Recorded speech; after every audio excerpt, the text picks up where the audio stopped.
Alright guys, it's fall, day one of the Archenemy Warhammer Fantasy Battles tournament. I'm up against Paul Davison and he is playing with Skaven. So Warriors of Chaos versus Skaven. Had a game against Paul a while back when I was testing out an Empire list. Didn't go very well, more due to the Empire list than the matchup or anything. But this particular game, I actually thought, man, I'm the underdog here because he's got some really nasty things which do a lot of damage to my army, like the Doom Wheel. He's got a Hellpit Abomination. He's got a Doom Rocket, and I've got a massive big bus of 80 guys, which you can easily just smash, killing on 2+.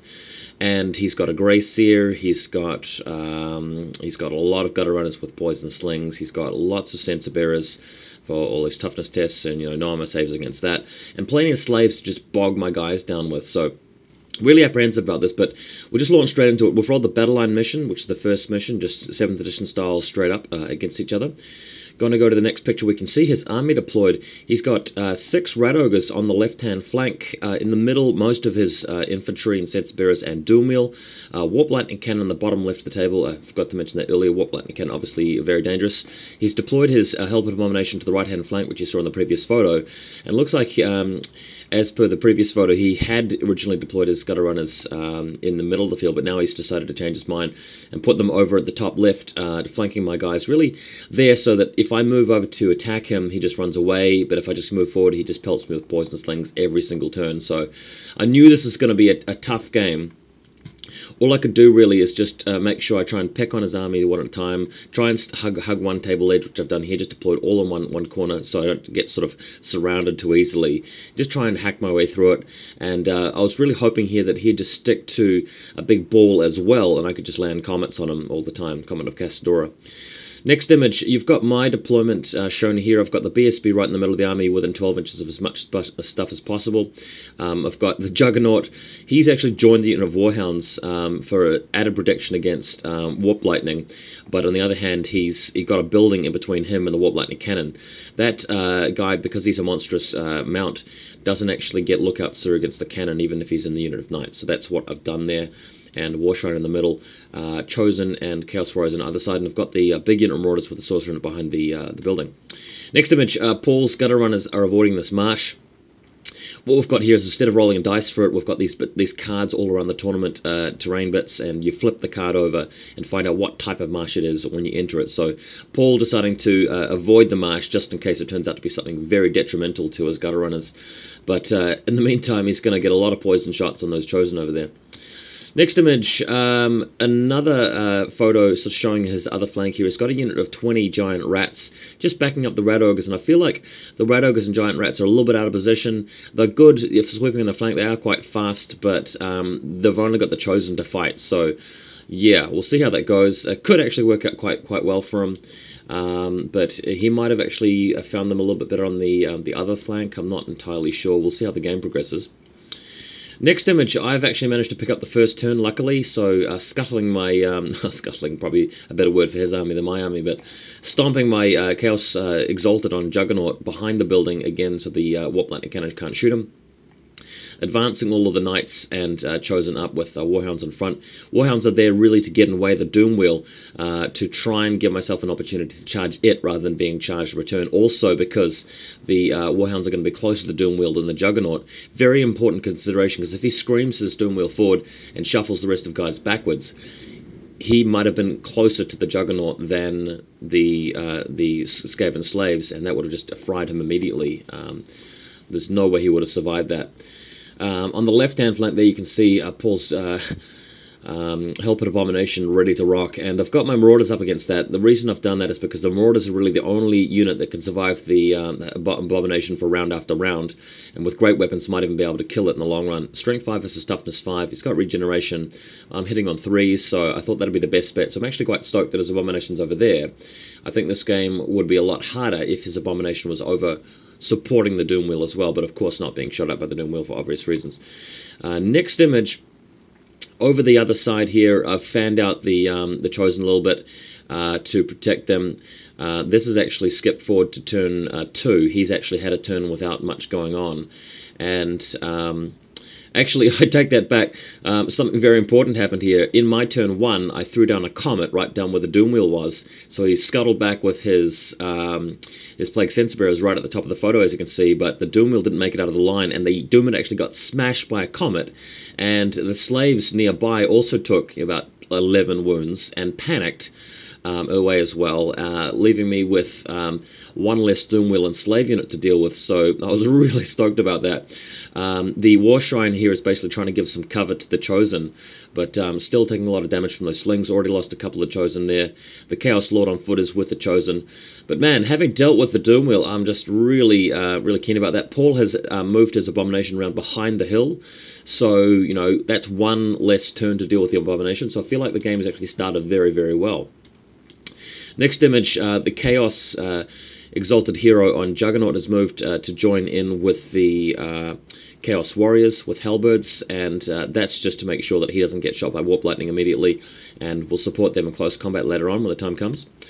Next image over here, I've got the Sorcerer Lord on the corner of that Marauder unit, as you can see, just trying to get in range for things that he can affect, you know, with his spells, but most of the time I'm just throwing comets down because, you know, he's waiting for me to come to him, so I may as well just punish him for that if possible. In the next image, the Gutter Run is still shooting away at the War Shrine, the dogs, and the Chosen, killing some of the dogs after this particular photo is taken. But in the far background over there, I've got the Knights advanced forward, ready to start doing some damage. So he's going to have to get in the way of them somehow, but he's actually got less units than he planned for. So I'm feeling like I'm in a very good position. Next image, the Abomination screams over the hill here, but we flip over an actual card that was on the hill because it's a special type of hill, and it turns out to be a hill that provides magical and flaming attacks to all units within 6 inches, which I found hilarious because my guys, if they rock up and actually start attacking the Abomination, they're going to be within 6 inches of the hill, giving them flaming attacks, which will mean he won't be able to survive, like come back on a roll of a 6, and he won't get regeneration. So nothing really could have gone better than that, and the 2 slave units on either side of the Abomination are obviously feeling pretty worried right about now. Next image, Paul's put some giant rats in the way of the Chaos Knights here, and the dogs obviously screening the Chosen. But what my plan here was, having seen him do that, was to charge the dogs away at some other target, which they couldn't even reach, but at least that gets them out of the way of the Chosen. The Chosen then charge into the flank of the giant rats, wiping them out, and the Chaos Knights possibly declaring a charge past the giant rats into something else. Now, he set it up in a way that I can't really wheel past the giant rats without coming into 1 inch and being stuck, because you can't move within 1 inch of your enemy's units. However, you can if you're charging, so if they charge a different target further out, they might be able to do it. Next image, what's happened here is that Paul has put all of his important characters into that clan rat unit you see at the top of the photo next to the Plague Sensor Bearer. So he's got his Grey Seer, Battle Standard Bearer, and 2 Warlock Engineers in that unit. He's moved forward with his slaves on the left and his Abomination. And really, he's a bit worried here that he'll lose that big unit over the top corner. But the Knights at the moment are 19 inches away from them, so I need a double 6 on 3 dice to be able to scream past the giant rats and hit him. But if that happens, then I've really got the game then, because I can just mash all of his characters in almost 1 round of combat. Next photo shows you my my attempt at that. And it's a 6, 6, and a 5, so what better luck could I have asked for? Those little icons you see on the dice are not 1s, they are 6s. So this giant rat here that you see in the photo didn't really help. The Knights absolutely bound past them, scream over the wall, no dangerous terrain tests failed, and end up in combat with his big basket of eggs, so nothing could really have gone more wrong for Paul there. Unfortunate. Next photo shows you that. He's got his Warlock Engineers, Grey Seer, BSB, all in there. I've got 6 Chaos Knights and a Battle Standard Bearer with a flail. So these guys are all frenzy with the Banner of Rage. So it's gonna be tough for Paul at this point. Real bloodbath.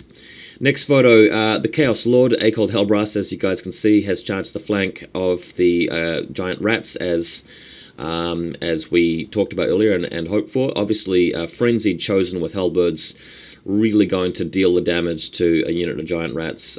Seriously.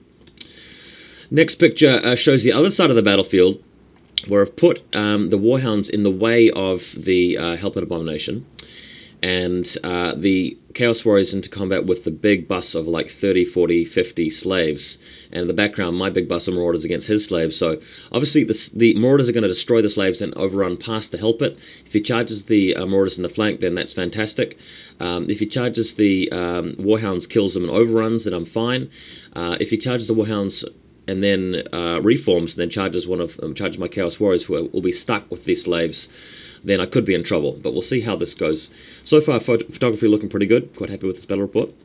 Next image, he has used Skitterleap on his Warlock Engineer. As you can see, he's actually a model with a little Doom Rocket there. Fired the Doom Rocket at the Chaos Warriors and Marauders before they got into combat, but missed.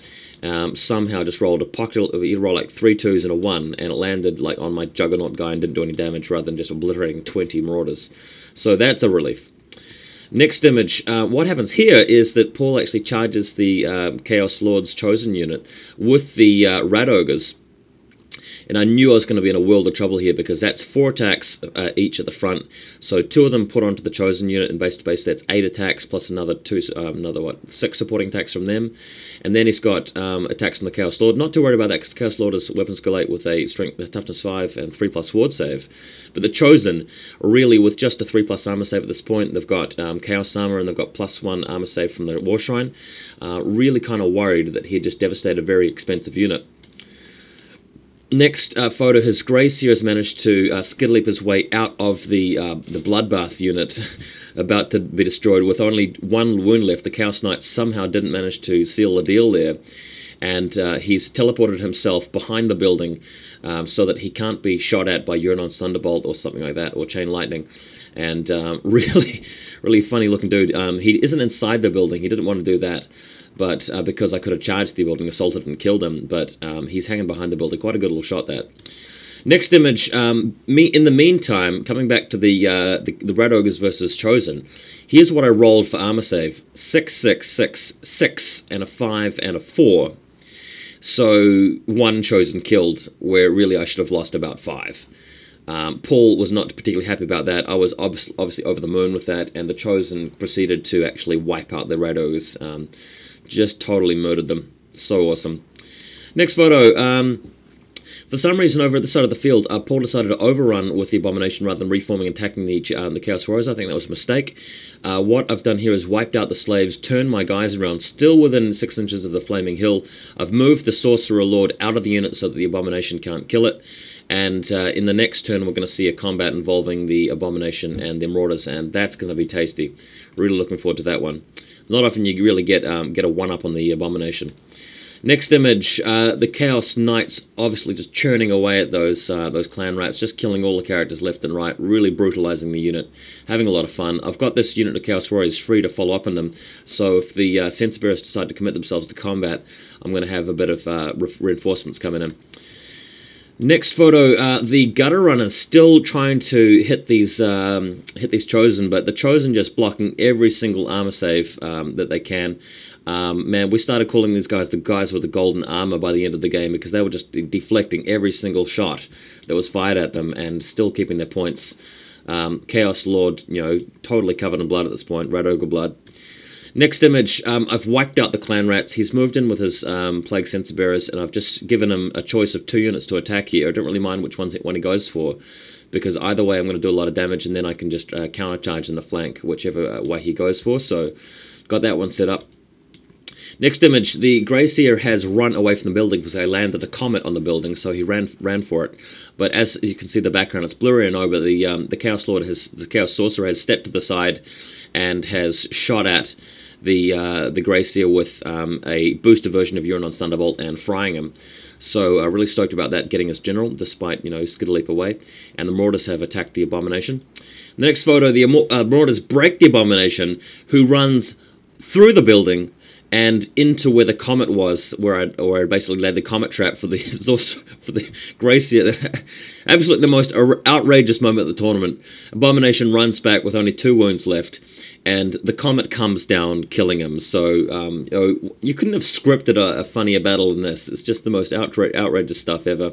Next photo, the Censer Bearers move in, actually getting some points here, killing the Knights. but the Knights killing just about everything back. I've still got the Battle Standard Bearer in there to try and wipe the rest of them out. And that's pretty much it. I bring in the Chaos Warriors in the final turn and pretty much crush Paul 17 points to 3 overall. It might have been 18 points to 2. Can't even remember, but it was a great game. Really good success for the Chaos.